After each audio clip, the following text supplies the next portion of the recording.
할렐루야. 네, 비도 많이 내리고 또 코로나 방역으로 아직까지도 어수선하지만 곧 잘 해결될 줄로 믿습니다. 한번 따라하겠습니다. 사랑의 실천. 성령 충만함을 받은 사도들에게 일어난 사건은 안진뱅이를 회복시킨 치유의 사건이었습니다. 그리고 그 기적과도 같은 치유의 사건은 계속해서 하나님의 능력을 간구하는 기도가 이루어지게 됐고, 하나님은 응답하셔서 모인 곳이 진동하는 성령 충만함을 받게 되었습니다. 땅이 흔들렸다, 집터가 흔들렸다. 그것이 성령 충만한 모습이었어요. 그런데 사도행전 2장의 성령 충만은 은사가 나타나는 현장이었다면, 사도행전 4장의 성령 충만함은 능력이 나타나는 현장이었습니다. 우리는 성령 충만함을 생각할 때 이와 같은 성령 충만함은 은사 충만이고 성령 충만함은 능력 충만이라고 이해를 해요. 그것은 그리고 우리에게 고정된 프레임이 되었어요. 그냥 성령 충만은 은사 충만, 성령 충만은 능력 충만. 왜 그러냐 하면은 당장 성령 충만함을 통해서 은사가 나타날 때 귀로 듣게 됐단 말이죠. 안진뱅이가 나음을 받으니까 눈으로 보게 됐단 말이죠.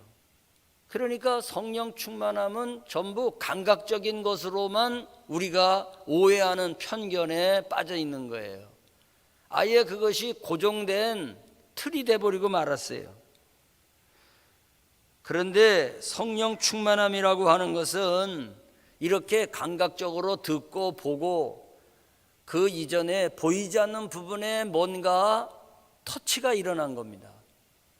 보이지 않는 사람들의 그 내면의 마음에 성령이 오셔서 만져주는 역사가 일어난 것입니다. 그렇기 때문에 사람이 달라져요. 성령 충만함을 받은 사람이 어떻게 달라졌느냐? 베드로 예를 들어보면, 베드로는 예수님이 붙잡힐 때에 3번 부인했던 사람이야. 여종 앞에서 당신 예수와 함께 있지 않았느냐? 무슨 소리냐고, 예수 예자도 모르는 난데. 이렇게 부인했던 베드로지만은 성령을 받고 나니까 수많은 사람들이 술에 취했나 봐, 저 사람들. 그러니까 뻘떡 일어나가지고, 여보시오, 나를 쳐다보시오. 아침 9시인데 무슨 아침부터 술을 먹냐고. 우리가 성령을 받은 것은 선지자 예언의 말씀대로 되어지는 것이라고 막 강하고 담대하게 얘기하잖아요. 그러니까 성령을 충만히 받았다는 것은 감각적인 것만 생각하지 말라는 거야. 보이지 않는 부분에 뭔가 변화가 일어난 거예요. 마음의 변화가 일어난 거예요. 그래서 성령 충만함이라고 하는 것은 내면의 변화다. 내 내적인 보이지 않는 부분에 뭔가 장치가 새롭게 달라진 거예요. 가령 이기적인 내 아닙니까? 여러분, 인간이 얼마나 이기적입니까? 자기밖에 모르거든요. 자기밖에 몰라. 자기가 이익이 되면은 죄도 죄라고 말하질 않아. 다른 사람은 조금 실수한 건데 그거를 죽일 놈이라고 얘기하잖아요. 요새 언론에 가장 많이 떠드는 말이 뭐냐 하면은 내로남불이래. 내로남불. 내가 하면 로망스고 남이 하면 불륜이고. 아니, 어떻게 내가 해도 불륜이고 남이 해도 불륜이고, 내가 내게 로망이면 남에게도 로망이어지. 잣대가 왔다 갔다 한단 말이죠. 그게 인간이요. 그게 인간. 그런데 그런 인간이, 나밖에 모르는 인간의 마음을 성령이 오셔서 건드리면 뭔가 거기에서 변화가 일어나는 거야. 이거를 다른 말로 얘기해서 가치관이 바뀌었다는 겁니다. 어저께 좋았던 것이 이제는 좋은 것이 아니야. 어저께 싫었던 것이 이제는 좋은 것이 되는 거예요. 교회 가서 웅크리고 앉아가지고 기도하는 거, 그거 아주 난 꼴 보기도 싫어, 교인들. 그런데 내가 은혜 받고 나면은 그 모습이 거룩하게 보이는 거야. 교회 가는 모습이 좋아 보이는 거야.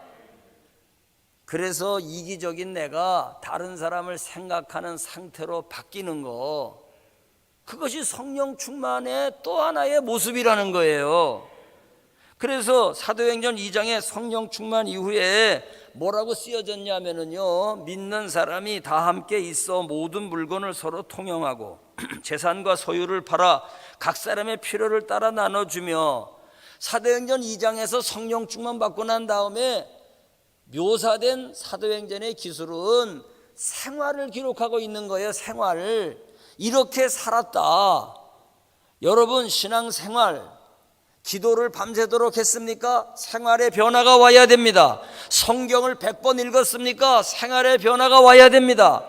성경 이어쓰기를 내일부터 할 텐데 우리는 말하지 않고 성경만 이어쓰는 거야. 성경을 다 이어쓸 때에 이어쓰는 그 순간을 통해 가지고 생활의 변화가 일어나기를 바랍니다. 결국은 성령 충만이 받았어도 생활의 변화가 없으면 안 된단 말이죠. 근데 생활의 변화가 일어난 거거든요. 사도행전 4장으로 넘어와 가지고도 마찬가지예요. 그 기록된 생활에 관한 이야기가 거의 똑같아. 아주 100% 거의 똑같아. 나눔의 생활, 공동체를 세우는 생활, 그런 부분을 사도행전 4장에서도 기록하고 있거든요. 그러니까 성령 충만함이라고 하는 것은 눈으로 보이는 거, 귀로 듣는 거, 여기에 갇히지 마시고 오늘 본문에서 우리에게 성령 충만은 사랑 충만이었다. 너를 생각하지 못하는 내가 너를 생각하고, 다른 사람을 배려하지 못하던 내가 다른 사람을 배려하고, 다른 사람이 가지지 못하는 것에 대해서 안타까워 여기는 마음으로 사랑 충만이었다. 사랑 충만. 이 사랑 충만한 상태를 어려운 말로 완전의 상태라고도 얘기하는 거예요. 인간이 누릴 수 있는 상태가 가장 완전한 상태라는 거죠. 인간은 완전해질 수 없어요. 하나님이 아니기 때문에. 웨슬리 목사가 완전에 이르르란 얘기를 하게 될 때에 공격을 무진장 받았어요. 더럽고 냄새나는 죄인이 무슨 완전에 이르르냐. 그 웨슬리가 책을 썼어요. 완전에 대한 분명한 해설이라는 책을 썼는데 뭐라고 얘기를 했느냐. 이 완전은 죄 짓지 않는 완전을 말하는 거 아니다. 유혹을 받지 않는 완전을 말하는 것이 아니다. 인간으로서 완전의 상태라고 하는 것은 상대적인 것이다. 그래서 예수 그리스도의 오심을 소망하고 기다리면서 여전히 발전해가며 은혜를 계속 필요로 하면서, 그래서 인간이 마음과 몸과 물질을 하나님 앞에 온전히 드릴 수 있는 그 사랑의 상태로 되어지는, 완전이란 개념은 이게 절대적 개념이 아니라는 거죠. 여러분, 죄 많은 우리들이 이 사랑의 상태에만 되어진다 하더라도 이 얼마나 멋지고 복된 인생입니까? 예? 딸마다 남의 것만 가져오기를 좋아하고 움켜쥐기만 좋아하던 내가 사랑의 마음이 내 속에서 사랑이 지배하는 사람이 될 수 있다고 하는 거. 오늘 우리의 간구는요, 바로 이 사랑의 상태, 이것이 내게 이루어지기를 부르짖어야 할 줄로 믿습니다. 우리가 정말로 하나님 앞에 마음을 드리고 몸을 드리고 물질을 드리는, 온전히 이웃을 위해서 마음을 드리고 물질을 드리는 이런 사랑의 상태가 되어지게 될 때에 사람들이 뭐라 그래요? 미친놈이라 그러지. 우리는 교회 안에서도 손가락질을 해요. 아니, 그 아까운 돈을 왜 하나님께 드리고 그 아까운 물질을 이웃에게 왜 주냐고. 에? 이웃에게 그걸 줘가지고 구제하면 그놈이 은혜 갚을 줄 아냐고. 우리가 은혜 갚으라고 하는 게 아니거든. 그래서 모르는 사람들은요, 자기의 그 이기적인 눈을 가지고 보기 때문에 그러지 마 막 말리고, 그리고 뒤에서 욕하는 거예요. 저 광신도들 보라고. 여러분, 세상은 온갖 자기밖에 모르는 것이 세상입니다. 근데 교회 안에도 자기밖에 모르는, 거듭나지 못하고 은혜 받지 못하면 그 눈으로 보기 때문에 헌신하는 사람을 미친놈이라 그래. 헌신하는 사람을 손가락질을 해. 헌금 많이 드리는 사람을 제정신이 아니라 그래. 이웃에게 구제하는 사람을 가리켜서 너나 잘 간수하라 그래. 너 자신이나. 예? 자기 머리도 못 깎으면서 뭐 누구를 어떻게 한다 그러면서. 그럼에도 불구하고요, 그런 사람들이 일어나야 돼. 정말 사랑의 지배를 받는 이런 상태가 우리 모임 가운데 일어나야 돼요. 그래서 오늘 성령 충만의 결과를 보십시오. 정말 그들은 재물로부터 자유로웠습니다. 재물을 다스릴 줄 알았습니다. 재물을 드릴 줄 알았습니다. 정말 성령 충만이 사랑의 삶을 실천하게 하는데 그들이 완전히 달라진 것을 알 수가 있는 것이죠. 사람이 내면의 변화가 일어나면 가장 1차적으로 그 사람의 삶이 달라진 것을 볼 수 있는 게 뭐냐면요, 물론 말의 표현이 달라지는 거, 얼굴 표정이 달라지는 거, 다 그런 것이 하나의 증거지만은 물질을 어떻게 대하느냐는 겁니다. 물질을 어떻게 다루느냐는 겁니다. 자기의 변화가 일어나지 않는 사람은요, 절대로 움켜진 손을 펴지를 못해요. 근데 변화가 일어난 사람은 재물을 다루는 게 달라지거든요. 왜냐? 그동안에는 재물이 인생의 전부였는데 성령 충만을 받고 나니까 주목하는 거가 돈이 아니야. 돈이 인생의 목적이 아니야. 달라져. 예수의 마음이 들어와서 사랑에 풍덩 빠지고 보니까 돈이 전부가 아니더라 이거요. 여러분, 예수의 사랑의 연못에 빠지기를 바랍니다. 우리가 믿음 생활하는 거는 글자 그대로 생활의 변화가 일어나야 되는데 사랑에 빠지면 돈을 대하는 모든 관계가 달라져요. 그 1차적인 이야기가 오늘 처음 교회 이야기 속에 들어있는 거예요. 그러면 이 사람들이, 믿는 무리들이 어떻게 했냐? 첫째로 재물을 내 것이라고 하지 않았다는 겁니다. 마가야 다락방에서 모여있는 이 무리들을 뭐라고 말했느냐? 믿는 무리라서. 믿는 무리라고 하는 표현이 중요한 거예요. 믿는 자가 모이면 믿는 무리가 되는 거야. 그러나 믿지 아니하고 교회 다니는 사람이 많아요. 왜 교회 다니느냐? 안 댕기면 벌 받을까 봐 댕기는 사람, 친구 만나기 위해서 두 번째로 교회 오는 사람, 세 번째로 안 가면은 전화 오고 아유 귀찮아 그러니까 한 번씩 나와주는 사람, 네 번째 교양 까먹이기 때문에 나오는 사람. 현대인이 종교 하나는 가지고 있어야지 어떻게 해. 그래서 품위 유지를 위해서 나오는 사람, 그 전부 다 교인입니다. 교인. 물론 교회에서 그 이름을 관리를 해주죠. 그 사람에게 방문을 하지요. 왜? 그 사람이 믿는 자가 되라고. 여러분, 목회의 사역의 초점은 이 교인들로 들어온 사람을 믿고자 들어온 사람은 원입인이야. 아직 교인이 아니야. 원해서 온 사람일 뿐이야. 그 사람에게 세례를 준 다음에 그 사람으로 하여금 믿는 무리를 만드는 겁니다. 예수의 죽으심을 믿고 예수의 부활을 믿는 사람을 만드는 거예요. 여러분에게 묻습니다. 여러분 교인입니까? 믿는 사람입니까? 정말 여러분들은 교회에 이름을 걸어놓은 교인은 될 수 있을지 몰라도 믿지를 못하고 있다 그러면 가장 불쌍한 사람이요. 왜? 구원의 문턱에서 구원을 못 누리고 있으니까. 세상에 안타까운 사람이 뭐예요? 비행기표 사가지고 비행기 타러 갔는데 비행기를 못 탄 거야. 얼마나 약 올른지 아십니까 여러분? 아니, 교회를 다니면서 교인으로 멈춰 있으면 안 된다니까 여러분. 믿는 무리가 되십시오. 그런데 사도행전 4장 32절을 보니까 믿는 무리가 한 마음과 한 뜻이 되어 모든 물건을 서로 통용했다. 자기 재물을 자기 것이라고 하는 이가 한 사람도 없더라. 여러분, 재물을 내 것이라고 주장하지 아니할 사람이 누가 있겠어요? 예? 믿는 집에서 태어난 아이들도 똑같아요. 다 이 소유권에 대해서 우리는 그렇게 돼 먹었어요.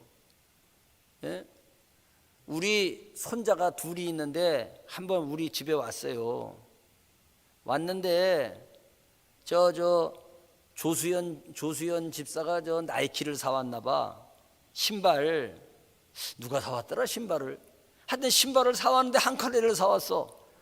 그래가지고 신발을 한 컬레를 사왔는데 왜 한 컬레를 사왔나 보니까 동생이 크면은 물려 신으면 되잖아. 아니 나이키 신발이 뭐 따라요? 그래서 하나를 사온 거야. 그런데요 그거를 줬어. 윤찬이 거다 하고 줬어.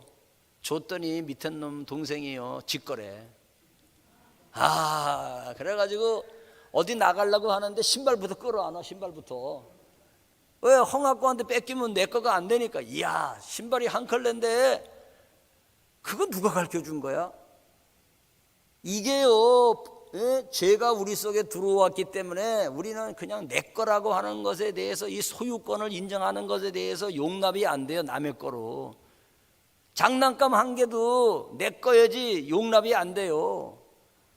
그런데 본래 우리는 에덴 동산에서 하나님이 우리를 만들었을 때는요 이런 거 가지고 갈등이 없었어요. 그러니까 사실은 지금 우리가 본래적 인간이 아니에요.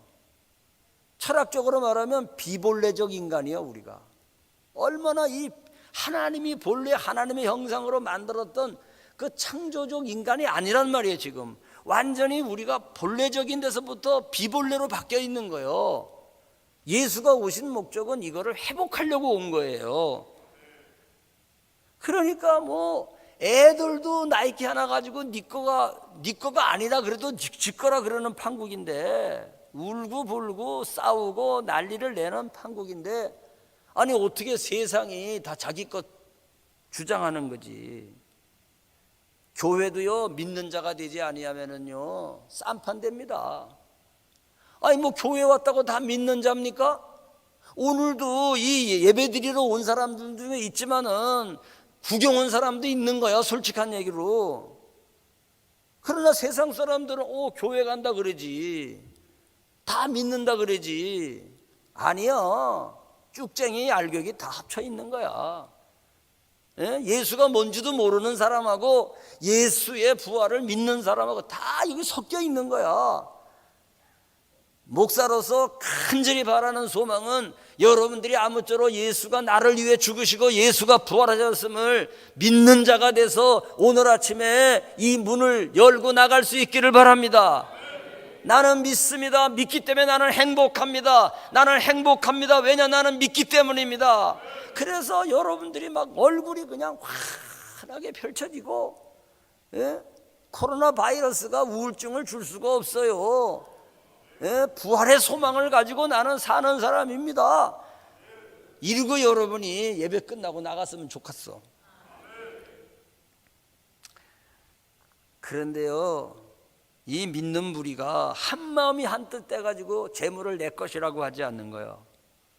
이야, 참 솔직한 얘기로 내 것 아닌 게 어디 있어요. 여러분 등기문서 다 내놨는데, 다 내 거라고 등기 내놨잖아.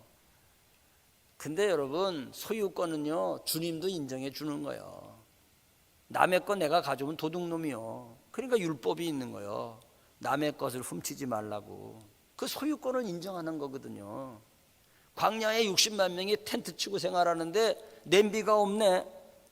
광야에 텐트 생활인데 뭐 이렇게 열고 들어보니까 저기 냄비가 좋은 게 있는 거야. 그걸 가서 가져오는 거야. 그게 도둑질하지 말라는 거야. 아멘입니까? 그러니까 성경도 소유권을 인정하고 있어요. 그리고 보세요, 내 거 다 우리 등기내가지고 전부 내 거라 그러잖아 우리가. 그렇지만은 우리가 정말 가만히 생각을 해보면은요 내 거는 없어. 사실은 진짜 내 거라 그러면 죽을 때 가져가야 되잖아. 못 가져가잖아요. 그죠? 제가 이런 비유를 적절한지 모르겠어요. 자, 여기 교회가 있어요.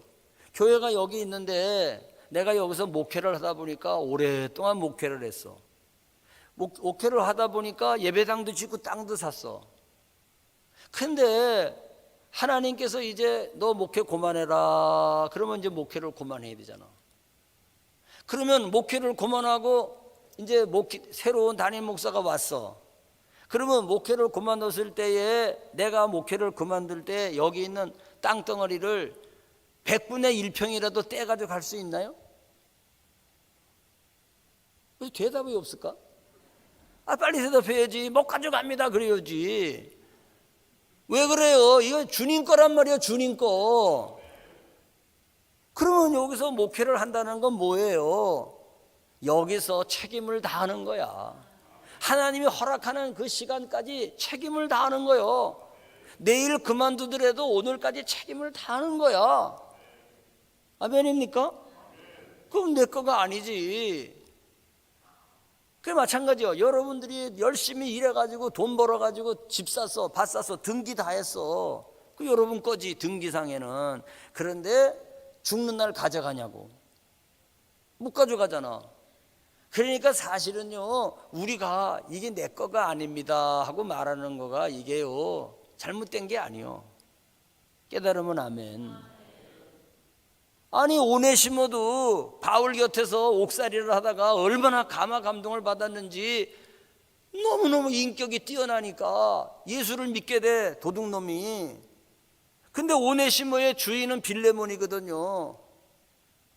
너무 감동이 되니까 바울 사도를 위해서 일하겠다는 거예요. 오네시모가 그냥 바울 사도가 거둬주기를 기다리는 거예요.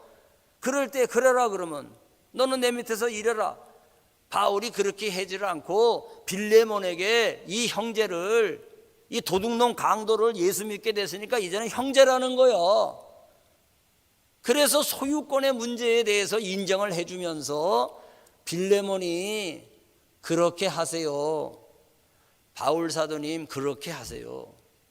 그렇게 허락을 받고, 소유권이 누구한테 있다는 거예요? 인정을 하고 있잖아요. 그러니까 오늘 우리가 다 밭이고 뭐고 다 내 거는 맞아, 등기됐으면. 그런데 본질적으로 우리는 내 것이 아닙니다 라고 하는 거가 맞다는 거야. 싫어도 할 수 없어요. 여러분이 얼굴에 막 싫은 색깔이 막 보이는 것 같아. 그래도 이게요, 본질적으로 이게 내 거가 아니다 이거야. 이런 것이 믿는 자의 첫 번째, 교회가 성령을 받고 믿는 자가 되었을 때 보여주는 태도입니다. 이게 교회입니다. 이게 이런 그림이 필요 없다면 뭐 때문에 여기 우리에게 이 말씀이 소개되어야 되냐 이거요. 이 현실감이 먼 오늘을 살아가는 우리들하고 너무도 현실의 갭이 큰 것 같은 이 말씀이지만, 우리가 이 말씀을 따라가야 되느냐, 이 말씀을 찢어버려야 되느냐? 우리가 따라가야지. 두 번째로, 재물이 내 것이 아니라면 재물을 사도들의 발 앞에 드렸다는 겁니다. 왜? 큰 은혜를 받았기 때문에. 사도들이 말씀을 증거하는데 큰 권능으로 예수의 부활을 증언하니까 이 믿는 무리들이 은혜를 받아가지고, 그러니까 은혜는 받고 봐야 돼. 이 교인들이 변화가 일어나지 않는 거는요, 목사의 책임이기도 해.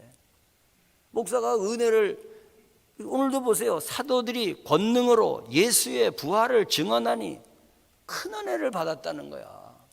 그 은혜를 받으면은, 그때의 은혜를 받고 나가지고 이 사람들이 밭을 팔고 집을 팔았어요. 사도행전 4장 34절 이하를 보니까 밭과 집 있는 자는 팔아서 판 것의 값을 가져다가 사도들의 발 앞에 두었더라. 야, 보화가 내 것이 아닙니다 고백하기는 쉬운 거거든요. 그리고 우리가 얼마든지 주문해 오듯이 우리 집부터 주님 거예요, 우리 밭도 주님 거예요, 뭐 그렇다고 밭이 사라지는 것도 아니고 없어지는 것도 아니니까 앵무새처럼 말할 수는 쉬워. 그러나 정말로 우리가 그 고백을 한 다음에 그것을 팔아가지고 사도 발 앞에 가지고 오는 거는, 이건 실천의 문제인데, 이건 기적이야, 기적. 고백하는 것조차도 어려운데 이걸 팔아가지고 사도들의 발 앞에 가져왔다고 하는 거. 여러분, 사도들이 공동체의 구심점이 되었기 때문에 모든 믿는 무리들의 연약함과 아픔과 모자람을 잘 알고 있기 때문에 사도들 앞에 가지고 온 거야. 뭐 사도라는 특권 때문에 가져온 게 아닙니다, 여러분. 그래서 그 대표적으로 요셉이라는 사람을 소개해 주는데, 이 요셉의 별명이 바나바입니다. 위로의 아들이라는 뜻인데, 이 바나바가 구브로 섬 출신이에요. 그런데 이 사람에게 밭이 있었던 거야. 그래가지고 밭을 딱 팔아서 사도들 앞에 가지고 왔어. 믿는 무리들이 밭을 팔고 집을 팔았다는 이 이야기를 아주 케이스로 구체적으로 한 사람의 이야기를 딱 뽑아가지고 우리에게 부언 설명을 해주고 있는 거예요. 여러분, 교회는요, 큰 은혜를 받고 성령 충만히 받아서 우리가 어느 순간에 나도 모르는 사이에 이기적인 내가, 나밖에 모르는 내가 하나님을 위해서, 교회를 위해서 내가 이 밭을 드려야 되겠다. 내가 정말 이웃을 위해서, 이웃이 저렇게 어려움을 당하고 있는데 내가 그래도 200만 원 갖다 줘가지고 저 사람 자녀의 뭔가 문제를 좀 해결해 줘야 되겠다. 이 마음이 우리 속에 어느 순간에 들어오면 우리가 손을 움켜쥐고 있던 손을 피게 되는 거야. 여러분, 그런 역사가 우리 교회의 역사입니다. 여러분, 제가 오목천 교회에 부임해서 왔어요. 부임해서 왔는데 뭐 소나무밖에 없어. 진짜입니다, 여러분. 뭐 옛날 교인들 다 알죠. 옛날 교인들이 생각할 때 그때 우리 교회가 괜찮았는데 왜 이렇게 목사님은 폄하하십니까? 그럴 사람도 있지만 솔직히 생각해 봐요. 언덕 위에 아카시 나무에 하얀 예배당, 보는 사람에 따라 다르지만은요, 시골의 상여집 같은 예배당이었어. 그래 왔는데 얘기를 쭉 들어보니까 담임 목사님이 그만 병에 걸렸어. 암병에 걸려가지고 그게 뭐 누워 계시는데 무슨 목회가 돼요. 제가요, 우리 후배들한테 항상 얘기하는 거 있어요. 야, 목회에 3요소가 있는데 1번이 뭔 줄 아냐? 뭐냐? 그런데 사람들이요, 첫째가 영역이 있어야 되고 둘째가 실력이 있어야 되고 막 그래. 내가 그래요, 아니다. 체력, 건강이 있어야 영역도 따라온다. 아니, 허리 아파가지고 허리도 피지 못해가지고 암만 영역이 충만해도 뭐해? 강단에 올라와가지고 예수 믿으시오 설교도 못해. 설교도. 예? 그러니까 목회자는요, 체력 관리를 제일 열심히 해야 돼. 체력 관리를 절제하고, 먹는 것도 절제하고. 나는 사이다 사 먹어본 적이 없어. 그 썩은 물을 왜 먹어, 사이다를? 어머나, 나 사이다 광인데. 사주면 먹어. 왜냐면 사주는 사람을 생각해서 내가 먹는 거야. 사주면 먹지만은 내가 사서 먹은 적이 없어. 그냥 물 먹는 게 낫지.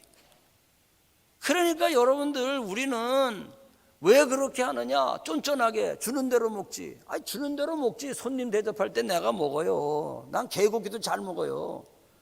그러나 사 먹지는 않아. 왜? 아니, 개를 자식처럼 여기는 사람이 많은데 그래 개고기 사 먹으러 댕겨야 돼, 목사가?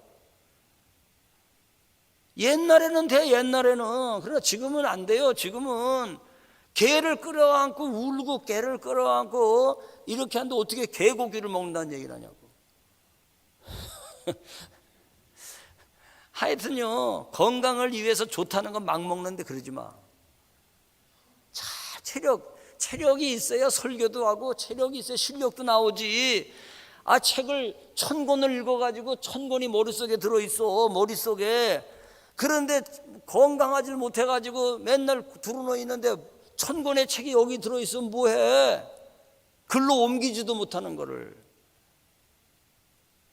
아니, 뭐 하다가 내가 그런 얘기를 하냐? 그러니까 먼저 본 목사님이 암에 걸려가지고 누워있으니까 목회가 되겠냐 이거요. 그 내가 소문을 들어보니까 새벽 기도에 한 명도 안 나왔대.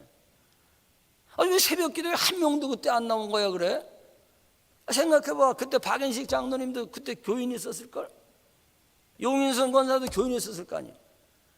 영적으로 죽은 거예요. 영적으로 왜? 아프니까 기도가 되냐 이거예요. 아프니까. 안타깝잖아요. 그 누구를 잘못했다는 게 아니고 이게 목회가 안 되는 거지. 그래 왔더니 소나무밭밖에 없어.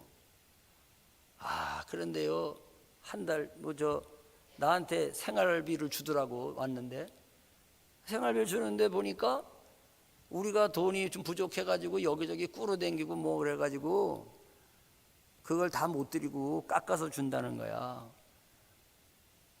나는 뭐 돈 보고 온 사람 아니잖아. 굶어 죽겠어 설마? 그래 나는 아무렇지도 않아. 그런데 몇 달 지나더니 지금 여기 없어. 백장로님이 그때 재정부장 했는데 날 찾아왔어. 머리를 이렇게 긁으시더니 목사님 5만 원 도로 올렸어요. 왜 그러냐 했더니 깎은 게 죄송해가지고요. 그러니까 그게 중요한 게 아니고 제 말의 요지는 돈이 없었던 거예요.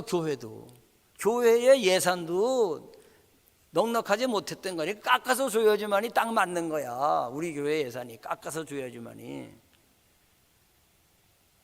그랬던 우리 교회가 말입니다. 여러분 목회를 하면서 땅을 12번인가 샀더라고. 내가 계산해 보니까 뭐 쪼가리 땅 산 거지. 그런데 웬만한 교회 같아 봐봐요. 땅을 12번 산다고. 마지막에 여기 이거를 사는데 돈이 하나도 없었어. 이걸 사는데 이 산다는 게 미친놈이요. 이거는 완전히. 그런데 이 땅을 샀잖아요. 제가 말하고자 하는 건 뭐냐면은 그러는 가운데에서 집을 팔아드리는 사람도 있었고 밭을 팔아드리는 사람도 있었고 공장을 담보 잡히는 사람도 있었고 아파트를 담보 잡히는 사람도 있어가지고 가지고 왔는데 보니까 다른 데 담보 잡힌 아파트에서 쓸 수가 없어. 그런 건 돌려드리고 그래가지고 여기까지 왔는데 여러분 인간적인 계산을 하고 인간적으로 교회를 당기고 은혜를 받지 못했으면요 나는 10번 쫓겨가야 돼. 예배당 짓고 쫓겨가는 목사가 얼마나 많어? 예배당 짓고 쫓겨가는 목사가 대다수입니다. 예배당 짓느라고 영적 관리가 안 되는 거야. 그런데 하나님의 성령이 우리 성도들을 만져주셔가지고 어떤 사람은 집을 팔아드리고 어떤 사람은 밭을 팔아드리고 이게 초대교회의 믿는 자의 이야기 속에만 있는 게 아니에요. 오늘날에도 하나님의 큰 은혜가 있는 교회가 되면 쫓겨갈 목사가 안 쫓겨가고 목회를 한다니까요. 안 되는 목회 현장이지만은 목회를 한다니까요. 그러므로 이 말씀은 성경의 이 본문의 말씀은 찢어버려야 될 말씀이 아니야. 그래서 우리 교회가 말입니다. 이제 시내에 있는 교회하고 그래도 이제 어깨를 견주고 그냥 교회 역할을 이제 하게 됐잖아요. 성령의 역사죠. 그래서 우리 교회가 세계 선교를 하고 진짜 선교지에서 선교사를 막 버리는 거야. 우리 캄보디아 미얀마 선교사님도요 목사님이 바뀌었는데 그 목사님이 오자마자 이 선교사를 버린 거야. 근데 버리기 전에 내가 미얀마를 갔는데 목사님이 새로 오셔가지고 12월 31일까지만 도와준대요. 그래서 그냥 그래 얘기를 하더라. 그래서 내가 대답도 안 했지. 그래서 내가 내중에 그랬어요. 만약에 버릴 리가 있냐? 버리면 얘기해라. 그럼 우리 교회에서 소속해가지고 그럼 선교해라. 왜냐? 미얀마 말도 잘해. 미얀마 선교사 키워내려면 10년 이상 걸리는데 말이요. 준비가 다 돼 있어. 생긴 게 미얀마 사람처럼 생겼어. 옷만 입으면 똑같아 미얀마 사람하고. 이렇게 좋은 선교사를 왜 버려? 그래서 우리 교회에서 그것도 돈 많이 주는 것도 아니야. 그래서 우리 소속을 해가지고 미얀마 선교를 했는데요. 우리 장로님들하고 이제 금년에 코로나만 없으면은 선교지 탐방을 가려고 그랬어요. 왜냐? 가서 봐야 돼. 안 보면은 맨날 선교사님이 노는 것 같잖아. 그래서 보여주려고, 선교지를 눈으로 보게 해주려고. 그랬더니 이거 떴어. 저기 최필선이라는 선교사인데요, 저 생긴 걸 봐봐요. 양복 입어서 그렇지 옷 갈아입으면은 똑같은 미얀마 사람하고. 그래서 막 고발하고 고소하거든요. 찬송 소리 나면은. 잡으러 왔는데 완전히 그 사람들 그 입는 옷 입고 있으니까 못 찾더래. 와가지고 지금은요, 예배당 막 이렇게 해더라도 고발을 안 해. 그동안의 관계를 잘 해가지고요, 언제 한번 그래, 목사님 스마트폰 하나 사줄 수 있으세요? 그래. 사줄 수 있지. 스마트폰 하나 사줬어. 그게 뭐 하려고 그러니까 거기 누구 갖다 준대. 그래가지고 여러분, 뭐 선교사 것보다 훨씬 좋은 거지. 스마트폰 좋은. 그래가지고 밑에 유심만 바꾸면 되니까 갖다가 주고.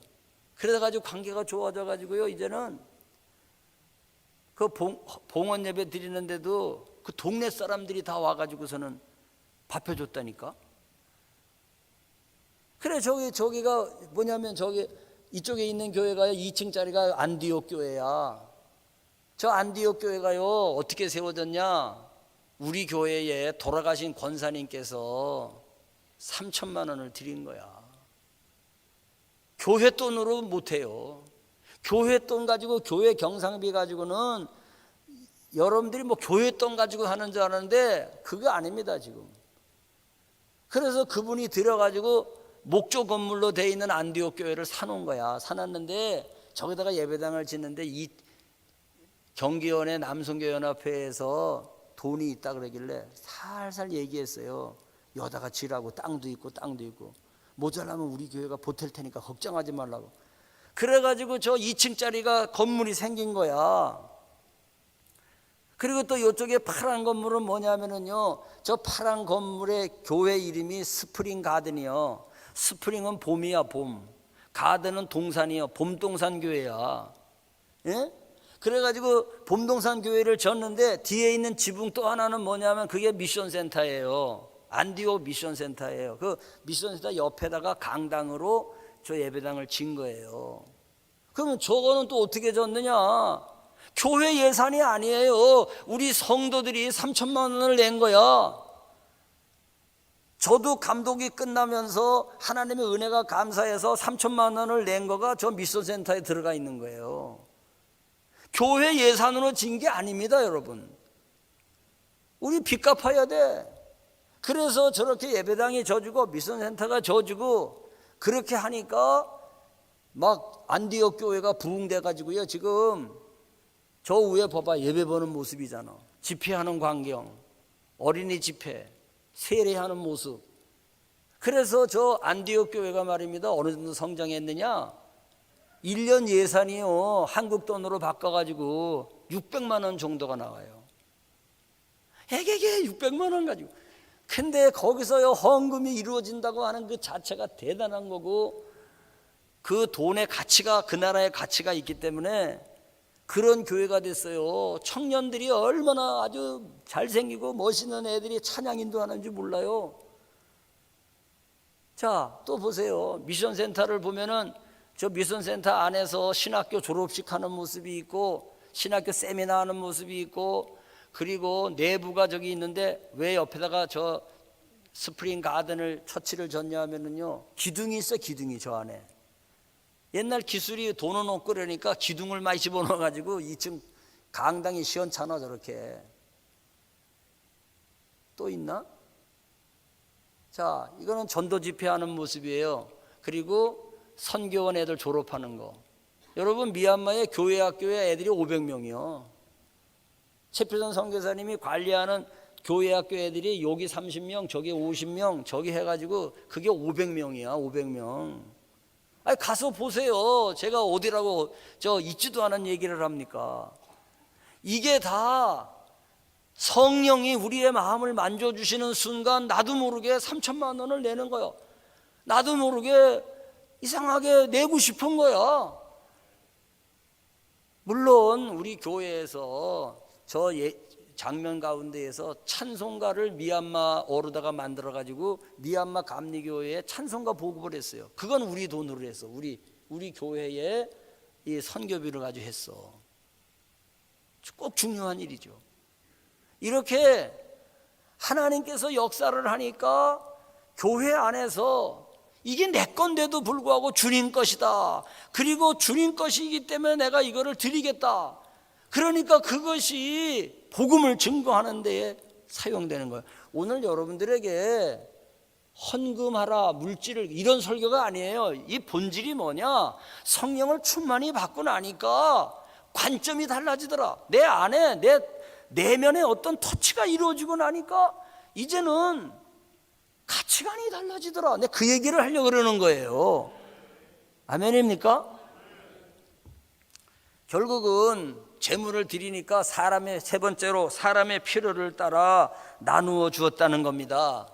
이게 중요한 거예요. 필요를 따라서 나누어 줄 수 있다는 거.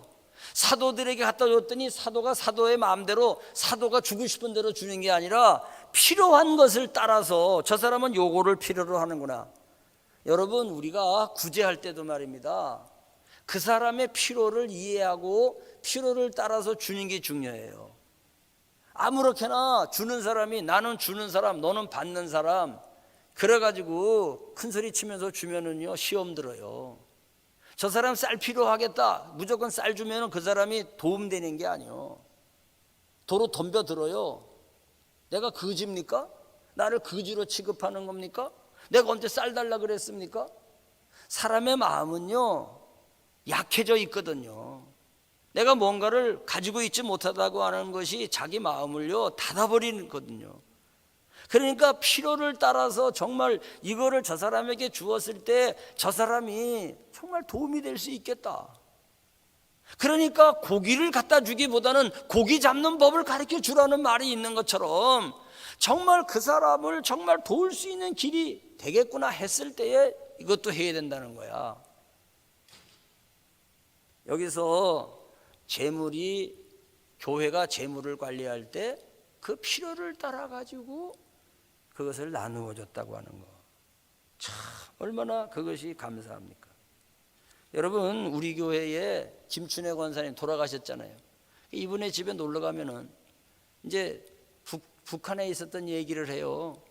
근데 자기가 그 아주 땅이 많은 지주의 아마 집안이었던가 봐요.